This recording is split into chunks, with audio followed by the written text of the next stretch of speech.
Welcome, welcome, and we are looking forward to hear from Jack and Paul. Jack, you can start. Okay, I'll start sharing my screen.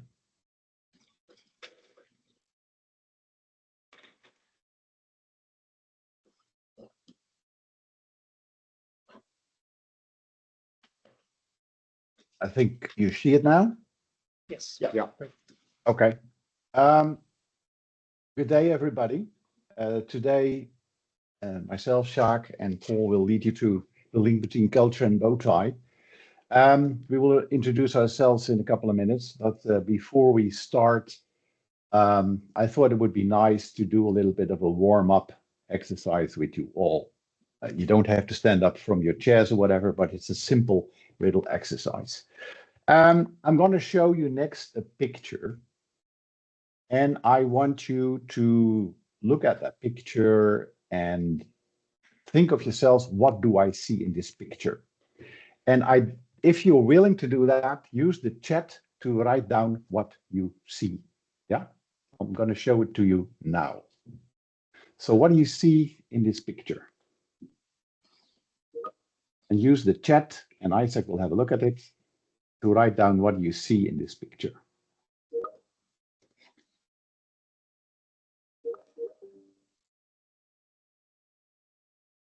Can you read out loud, Isaac, what you see? So, Lots of frogs. frogs, frogs. Yeah. Roots and colours. An unhappy frog. Happy frog, right? Yeah. Any more? Frog. Yeah. Horse. Yeah. Horse. Horse, okay. Good. Right. So there are apparently different things that are happening here. I'll show you that there are three perspectives to this picture. The first perspective is this perspective, the frog. Most of you have seen that. The second perspective is the horse. There's even a third perspective, which is this little fish head that you may see in this picture. Now, why do I show you this?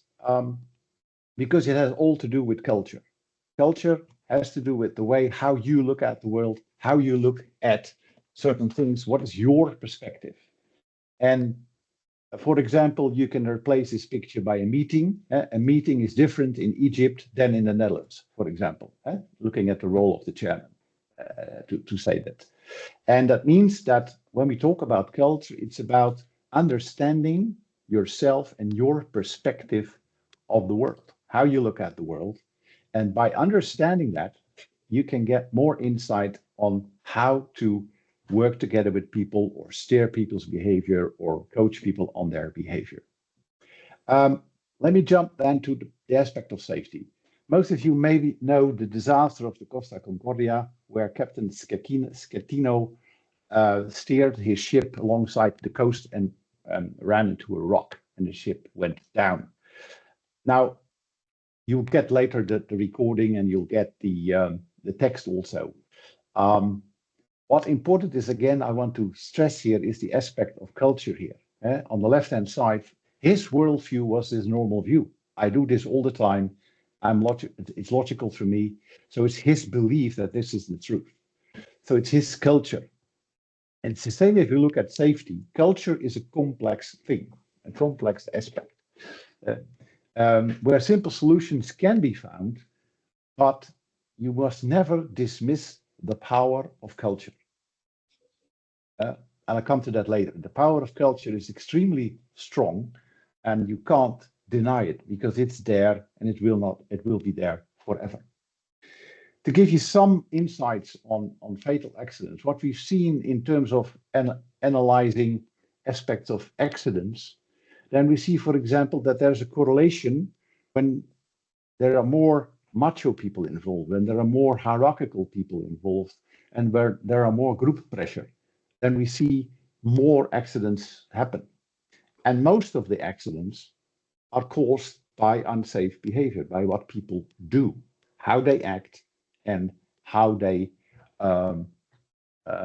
think what their attitude is to certain aspects. So culture has an extreme strong impact on people's behavior. So what do we want to cover today? That is, how do you map the safety risks and enable that are anchored in an organizational culture? How do you visualize these risks, and how can that help you to improve working with the BowTie? And we'll also talk about how the BowTie and culture are intertwined. Okay, so, and of course the agenda then is, what is culture?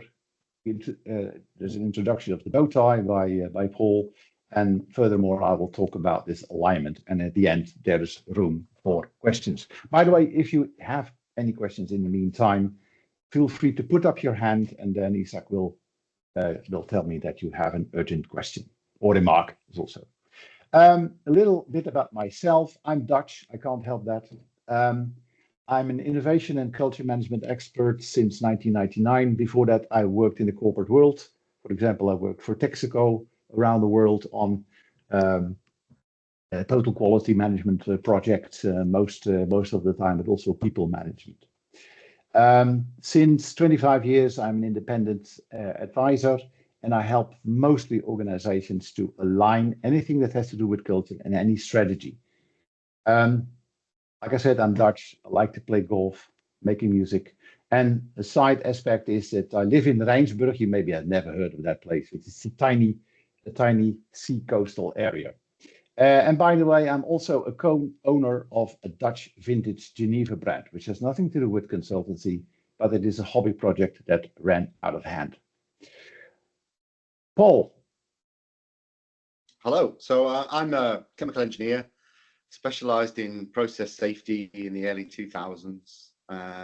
Got interested in this barrier-based thinking in about 2009 when I was Eon's process safety lead. I guess the rest is history now. I can talk about BowTie for days, literally days, with a whiteboard. I love mountain biking. I've just got a new mountain bike. I will post pictures later if people want it. It's a really nice mountain bike.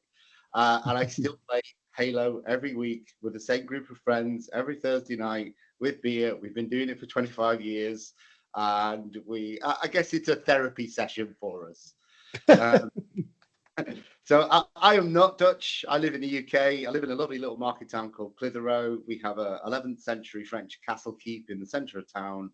And every house has a picture of it when they were being sold, even if you have to hang out of the bathroom window to see it. So I'll do the BowTie bit, but let's carry on with Jacques. Okay, thanks, Paul. So the question then is, what is culture? There are a numerous number of definitions of culture, but we use the following. We asked ChatGPT about that, and by the way, it's a definition that comes close to that of the Dutch professor Geert Hofstede, of which we have been closely linked. Culture can be defined as the collective beliefs, attitudes that groups of people share with each other. Groups could be whole communities, societies, countries, as we know that. Countries are not that old, but countries, which distinguish groups from other groups. Culture in itself doesn't really exist. As Dutch amongst ourselves, we don't have to explain to each other what the meeting is, or it is like the same aspect of a famous Arab proverb which says we don't know who invented the sea, but we're sure it wasn't a fish. And that has to do with the fact that a fish doesn't know the water when he swims in, but if you pull him out of the water and you put him on the beach, he certainly finds out that he's in a very, very different environment.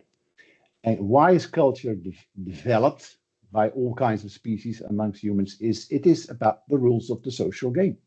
How do I survive in a group? Remember, like I said, we are strongly linked with the work of the Dutch professor Geert Hofstede. 3 things to remember about culture. Culture is learned. When people come on this earth, babies look very open to this mind, and next subsequently we learn them all to think things not to do or to do. It's a group phenomenon and it exists by comparison. Like I said earlier, fish don't need to talk about the water, but it or Dutch people or Egypt people, when they meet, they see the differences when they start collaborating with each other. So that's what culture is all about. You saw that I represent coconut blue and Paul represents Resilium. You might say, why have we called ourselves coconut blue? Well, it has the fact that culture in itself doesn't reveal itself very easily. You know, I've been brought up on anti-authoritarian, but I never tell people, of course, be aware, don't try to be a bully over me because I hate that. You never tell that. You don't say that. So the coconut is a metaphor for culture. Only when you crack the coconut, then you can see what's really inside. So our work is how to crack the coconut, how to crack culture, how to reveal culture. And we have some very nice tools to do that. So culture is about understanding the context, i.e. people's intentions. There are many layers of culture, but in business, mostly two types of culture are critical. And the first one is the one that you see explicit, yeah? Symbolics. You know, where do people park their cars? What are their role models? Why do we sign contracts? Yeah. Why do we gather after the weekend to talk about football at the coffee machine? It all has a function. It's called a ritual and certain practices. Yeah. What we don't see behind it is the values of people, how they've been brought up, and how what their emotional preferences is for a certain state of affairs, what unwritten rules they have. And both of these aspects have a name. Above the line is what we call the organizational culture. This is how people must work. Below the line is what we call national culture. This is people's intention, emotional preference, how they've been brought up. We use the label of national culture because that's the thing we have, despite the fact that, of course, we know when you live at the borders of countries, you have certain traits. My wife comes from the eastern part of the Netherlands, and she certainly has some German traits. But I can talk for hours about that, but I won't do that. Not for this webinar. So we work with these two types of culture. So I have some questions for you. You don't have to answer them, but take, let's say, not a couple of minutes, some few seconds to think of with which values have you been brought up that today still are visible in your work? Like I said earlier, yeah? And which norms have you learned when you work? And do you still apply? And from which norms and values of others are you allergic to? What kind of behavior? Because that says a lot about your own values if you think of that. Because culture starts by understanding yourself, how you look at the world. Yeah? Like I said, I was brought anti-authoritarian, yeah? And that means that I'm very hard to steer, that I don't respect bosses because they are the boss. I respect bosses in terms of what they do. And my first assignment was abroad in a hierarchical country called Belgium. And I noticed that I was treated very differently than in my own country. It first irritated me, but then I started to understand this is a different culture. I have to deal with this. And it is important to understand that how do you look at the world? So remember, we don't see things as they are. We see things as we are. Be aware of that. So understanding culture starts by understanding yourself. Also for that, if you're interested, we have some interesting tools to reveal your own cultural values profile. If you're interested in that, let us know. So make the jump to BowTie and culture. I made the bold statement that culture is the puppet master of safety, because culture is anchored, it's partly changeable. The organizational culture part is changeable. National culture, the values are not changeable. So culture steers people's behavior. Why is that? Because people are loyal to culture. They've been brought up with that certain culture. They've been trained in organizations to behave in a certain way. Like I was trained on my first day of work, which is a long time ago, that I was not allowed to sit at the director's table. And I had no clue that it was a director's table, but they looked at me with a face like, go away. And later on, I got punished by that, but my boss, not physically, of course, but in words. So culture gives people safety, so people are more loyal to culture than to any strategy. But culture, like I said, is in aspects of comparison important. People need resources to work and to deal with it. Like aspect, and the BowTie is such a resource. But be aware of the fact that culture eats strategy. And it's important, and I use this metaphor here on the left-hand side, at the present situation that very often culture eats strategy, or the BowTie doesn't work. And you think, how come? What aspect is that culture and safety and BowTie start working together. And here you see the example of the clownfish in the sea anemone. They live together because the sea anemone protects the clownfish against predators, and on the other side the clownfish provides waste, which is food for the anemone. It cleans the anemone and other aspects. So it's a symbiotic mutualism relationship, and that's the relationship which ideally should be forged between culture and applying the BowTie. Culture is measurable, but we'll come to that at a later stage. So this is the introduction about culture. If you have any urgent questions, you can ask them now. If not, we can shift that to the later part. So Paul, I'll hand it over to you now. Yes. So if we go to the next slide, let's go back to the basics of what is a BowTie. So we start in the center. We're really interested in that first yellow and black box, the hazard. So that's defining what the thing we're interested in. So that's business as usual to us. That's the thing we're trying to do, whether it's here it's flammable liquids in a storage tank, whether we're working at height, some activity we want to do. But here the hazard has the potential to cause harm. So to cause harm, we actually need to lose control over the hazard. So BowTie terms, we call that the top event. So you can see here I've got flammable liquids in a storage tank, and my loss of containment is my bit where I've now lost control. That flammable liquid is going to go wherever it wants to go. Yeah. So that sets our scene. That's the mental model we've established. Yeah. So we jump to the red boxes. If we go right, so we can look at, well, what are the consequences of seeing that loss of containment, that top event?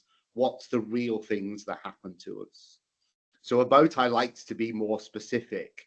So if I said, I just have a fire, well, actually, where is the fire? Who does it affect? How is it going to affect people? So I need to define the event in a much better way. Why? Because it helps us understand, well, what controls, what barriers would we do about it? Yeah, okay. So we do the consequence side. Then we switch to the blue boxes, which are the threats. Okay, how do I get to that top event? How do I lose control? What's the specific event that's going to lead me to have a loss of containment? You know, the classic with a tank is, if I keep filling this tank, at some point it will overflow. It's a fixed volume. And there are still hundreds of events every year where tanks are partially overfilled or fully overfilled. You know, it's a very people-driven process, this. Yeah.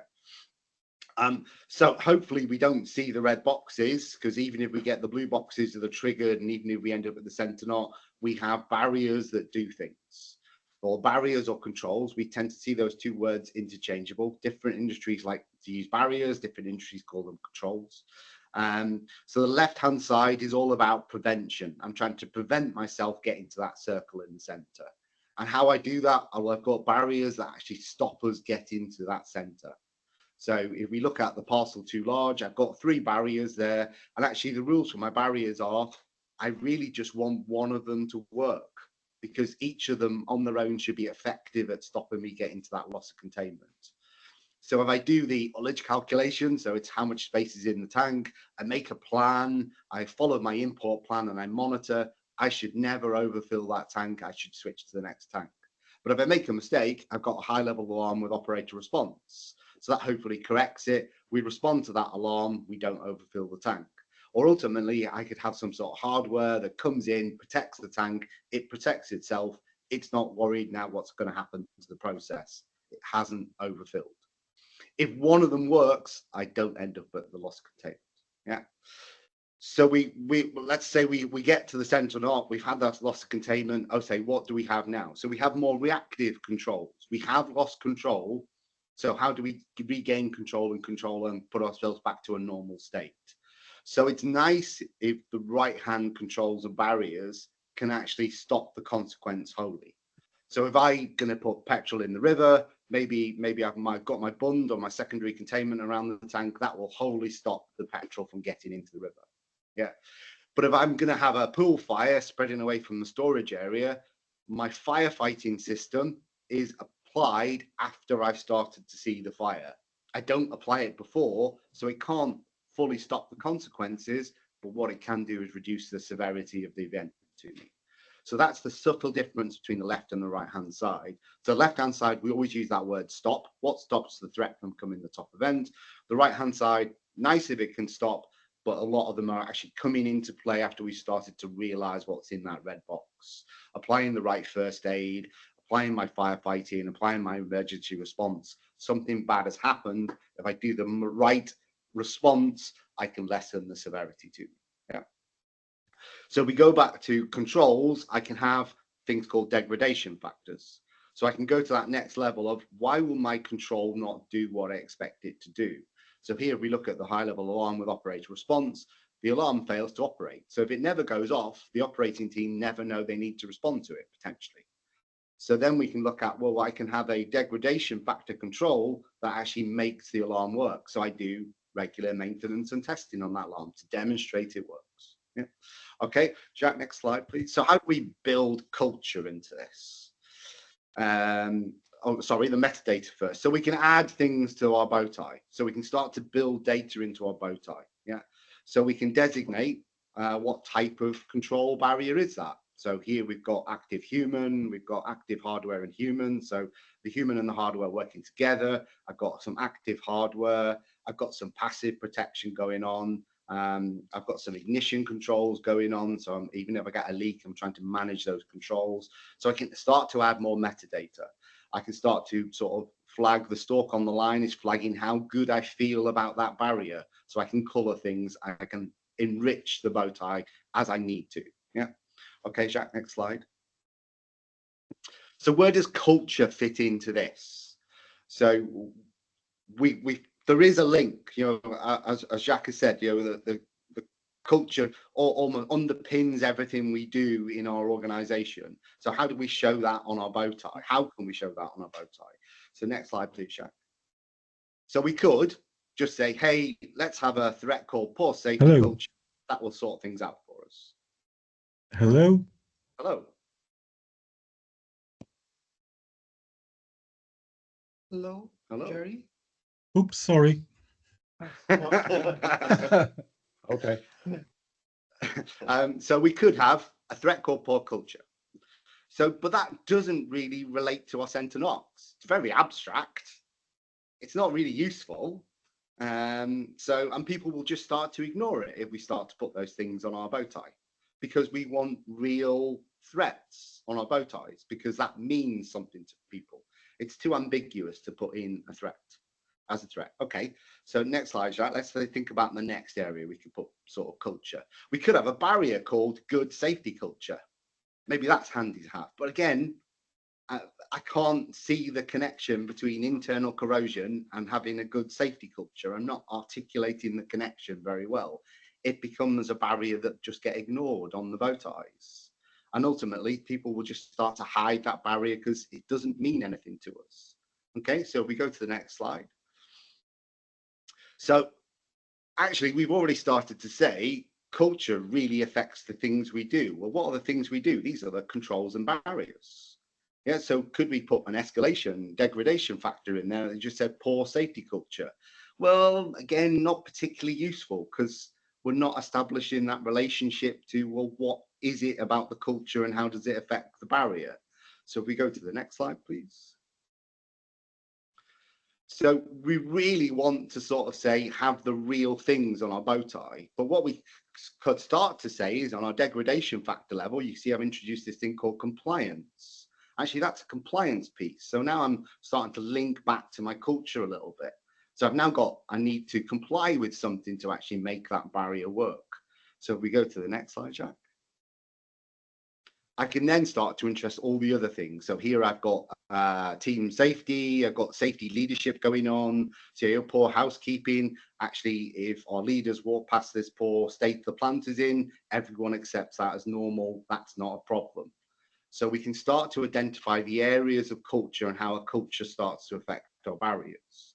But we can go slightly deeper and go, okay, what's the real pieces in our barrier, how we can sort of affect it and affect its performance. So if we go to the next slide, please. So we can start to peek under the hood. So we go back to our high-level alarm with operator response. We can really split this barrier up and look at the elements that this barrier is made up of. So there's a technical element, there's an organizational bit, and there's an operation bit. So the technical is, does the alarm work? Is the alarm going to work for us? The health and the condition of the alarm. Well, we have a test procedure defined, we have a test and maintenance period defined, and we carry out and act on the outcomes of that. So that makes the technical piece. Then we have the organizational bit. So actually, we've got to provision that inspection. We've got to do a bit of work planning. We've got to do some inventory keeping to make sure we're actually doing what we say we do. Is actually the thing easy identified when it goes off, you know, so in our human machine interface, is it correctly prioritized? Does it appear in the right way? Is it designed properly so the operating team can see it? And have we got control over that suppression piece? You know, if people start suppressing alarms as they want without any sort of peer review and control, they could actually just start to switch off those alarms that are bothering them. And the final one is we need to take some action. So, you know, what's the response defined, action to carry? Have we got enough resource? Have we carried it out? So if Jack goes to the next slide, we can start to actually highlight some of these things that actually culture really plays a big part in those elements. So that provision of inspection is really key. If we don't do that correctly, we're never going to do that technical piece that we need to do to demonstrate our alarm there, and our culture is directly affecting that. So I think it's now over to Jack to talk about that piece. Thank you so much, Paul. Yeah, so keep this provision of inspection in mind, because I'm going to make it, I wouldn't say simple, but focus only on the topic of inspection. And remember, culture is about how you do certain things. Again, a little theory background. What's important is to understand that the values, the national cultures, are not changeable. I bring my cultural values to another country if I go there. If I may misuse Isaac again, Isaac brought his Egyptian values to the Netherlands, and he will learn here, of course, also, but that's not changeable. On top of that, we built organizational culture, which is changeable, and on top of that, people build their own team culture. Organizational culture and team culture can be changed, national culture cannot. So dealing with national culture differences, you have to cross bridges, negotiate, think of strategies to deal with that. And we start with that first. I'm not going to read this all loud, but think of the aspect again of inspection. And focus on the unchangeable aspects of the national culture. Now, there are more than 200 countries in the world, so I cannot talk about all these countries. But luckily, we have over the years found opportunities to cluster countries in certain clusters, as we call the different world views.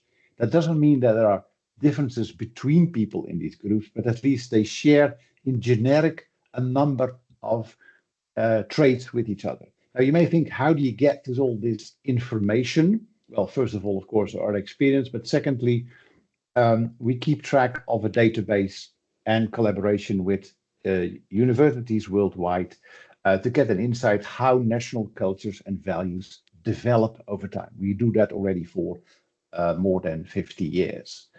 So here on this first slide, you see what we call 3 egalitarian culture clusters. It is important for the egalitarian people amongst us, and we've split it up in the Anglosphere, the UK, USA, the Nordics, Netherlands, Norway, etc., Central Europe, like countries like Germany, Austria, that the majority of the world is hierarchical. For us egalitarians, it's important to understand that. Now here you see some idea, how it works with how the inspection approach is and how people attitude normally is towards the topic of inspection. For example, in the Anglosphere, it's important that it's fair and accountable. In the Nordics, consensus is more important. And in Central Europe, the structured approach is important. There must be order. There must be structure. Structure gives us solutions. Like I said, you get the slides so you can look at the data. Here are 4, well, 3 and 1 aspect of hierarchical culture clusters. There's a big cluster of what you see on the left-hand side, Latin Europe, Eastern Europe, parts of Asia, Africa. The means of control is showing respect by those in power. It's a tool for the power holders. While in other parts of Asia, like in Singapore and India, it's about loyalty. It's less formal. It's about harmony in the group. Latin Europe, and why do I call it Latin Europe and not Latin America? Latin Europe is, let's say, the old Roman Empire.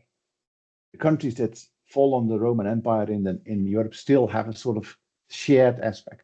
There, the aspect of precision and formality is important in terms of the inspection approach. An interesting aspect of this culture cluster is that despite the fact that people respect hierarchy, they're also very individualistic. So there's a tendency to beat the system. So that's especially important to understand their attitude towards inspection.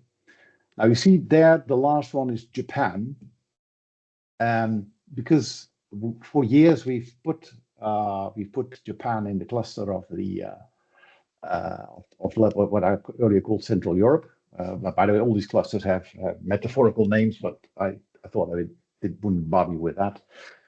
But in the end, we decided together also with our Japanese colleagues that Japan is a unique culture. And my finger led his own life. In Japan, the aspects of Kaizen is of course important, and inspection approach is very thorough. Japanese see more things than you and I will ever see. And their attitude towards inspection is very positive. So if you deal with people from different cultures who have to work together, you have to understand how these aspects work. And then the next step is, of course, to work with that. But that's another webinar. To make it more complex, like I said, I explained earlier that organizational culture is about how things really work.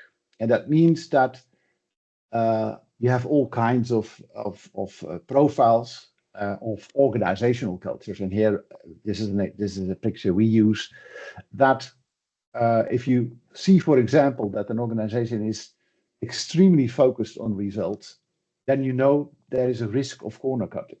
There's a risk of the people that focus over performance over safety. If on the right-hand side, the next year to job orientation, people only focus on job orientation, then there is probably potentially a lack of attention to human factors. And that is an important aspect to understand when you want to change certain things.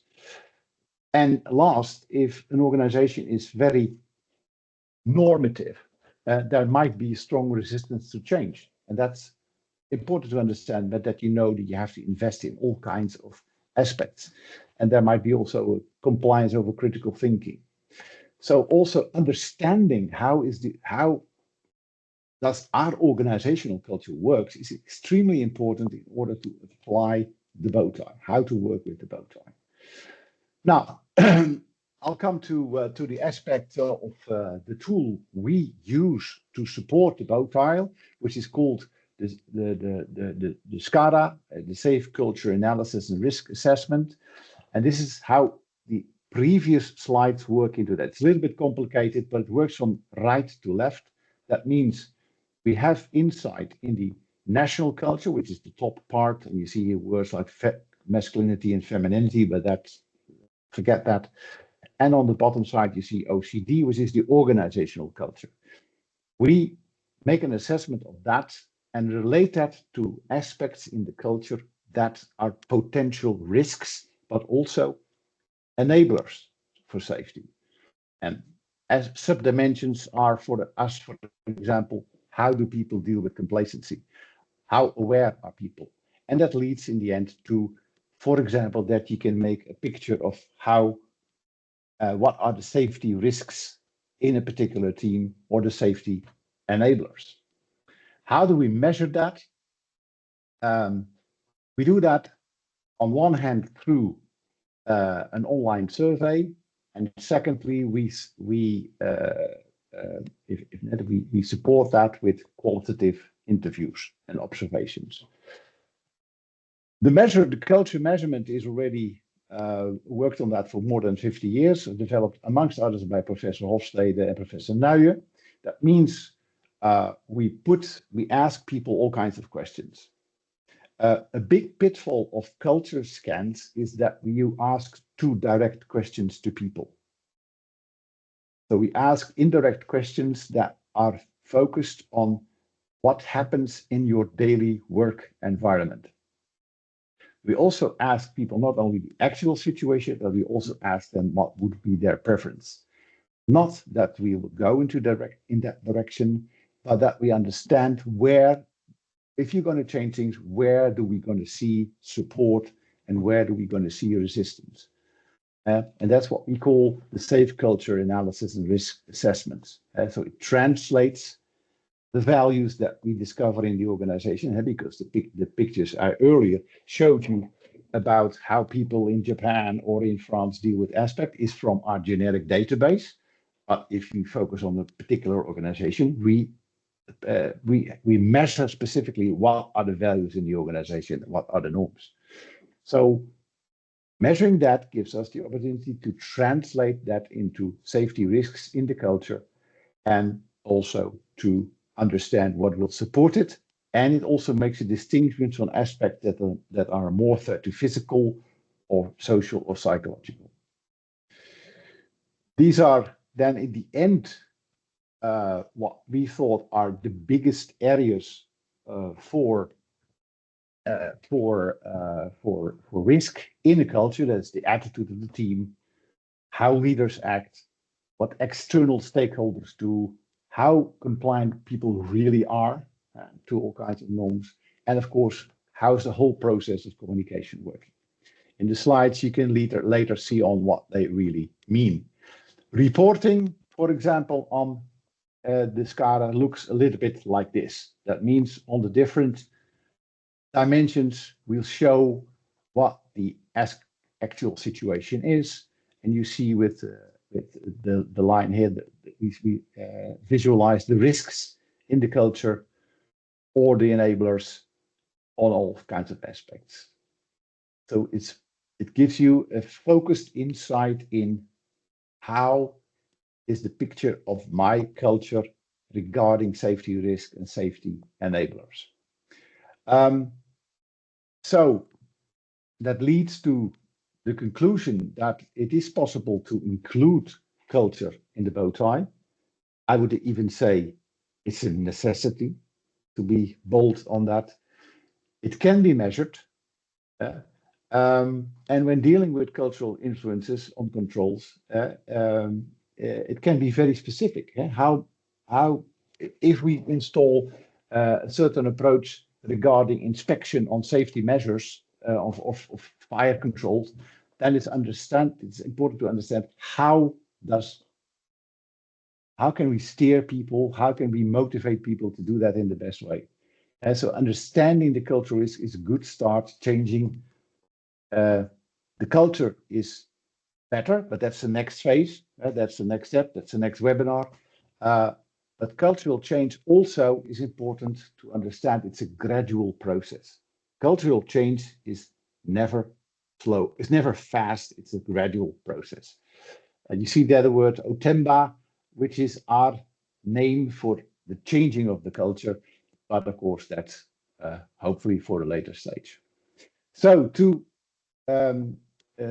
conclude on that aspect, so if culture and BowTie live in symbiosis of mutualism, safety will be much more anchored and easy to realize.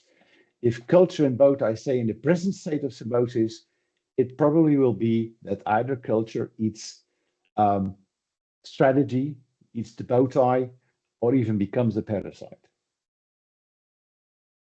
To finish off, if you're interested in learning more about this, we have a gift for you. And the gift for you is either you can get a SCADA for just one group, or a BowTie training for one group of people. And if you have any more questions, of course, you know how to reach us. I'll stop sharing now. And then we have some time left for questions. So Jacques, we've got some questions in the chat. So from Good. Jerry, tools exist. Yeah. So, I guess there are multiple tools we can talk about for BowTie, but I guess culture tools as well. Yeah. Yeah. Yeah. So BowTie That's- commercial products. And Jerry has just left the room. Okay. The doorbell always goes when you don't want it to. Yeah. Yeah. To answer Val's question, yes. So the general concept, things like inspections are all part of elements of a barrier. There's safeguard. Some people use that language of safeguard. Some people use barrier elements. There's that degradation control piece, escalation control piece. Lots of little language change at the bottom. Yeah. So back to Jerry's question, Jack. What tools are available? What tools are available for the culture measurement? Yeah, that is what I just explained, the SCADA, the Safe Culture Analysis and Risk Assessment. That's the tool we've developed based on other tools that will visualize the national culture, organizational culture, and the safety risk in your culture, but also the enablers. That's called the SCADA. And for your if you want to know your personal values, because culture is about groups, we never look at individuals. But if you want to know your personal values, how do you look at the world? For that, we got the CWQ, which is the Culture at the Workplace questionnaire. And also we have that available for you if you're interested in that.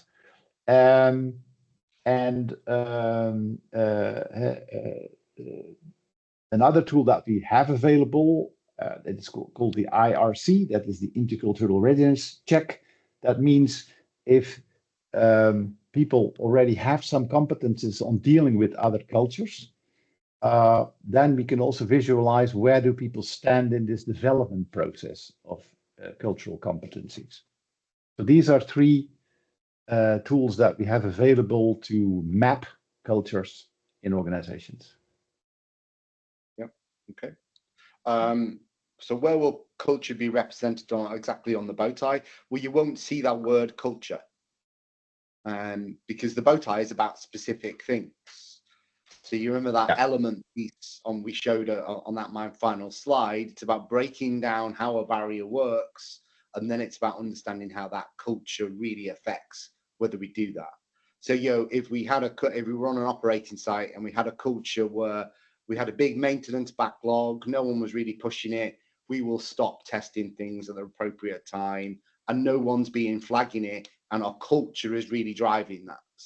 It's not that the test is hard, it's not that the technical bit is hard, it's just the culture underpinning our organization is not delivering. Yeah, and like I earlier said, if you do the SCADA as a start for your organization, or at the same time as the BowTie, the SCADA will give you information how to apply the certain aspect of the BowTie. and it leads to more fast approach. And definitely, Val, you could use the BowTie audit tool to help you ask those indirect questions if you wanted to. Yes. And Mark, you raised hand. Yeah, watching Sir Jack's piece in particular about I like the SCARA way of identifying the desirable culture versus the current culture, and I wonder if that concept could be applied to almost a barrier level in some ways, where a particular barrier, a specific barrier, has a requirement for a very high level of compliance or operator awareness. And so possibilities of complacency or normative behaviours would be actually a threat to that particular barrier. Whether you'd want to deal with that through an escalatory factor or an audit question and measure performance against that, build that into the barrier as part of its component part. But I quite like the ability to see that aspect of the culture that impacts upon barrier performance, where a barrier is reliant on a good or a particular angle on culture. Yeah, I started to build that into the escalation factor, with the yellow boxes where you saw the compliance piece, the safety leadership, the team safety, but you could take it to the next layer and make it more specific along the degradation controls. So, and I don't think there's any one way of doing this. So it's about, again, it's funny to think about it, it's about how it fits with your culture and your organization. How do people interact with your BowTies? Yeah, exactly. Yeah. Okay. Any more questions? Or?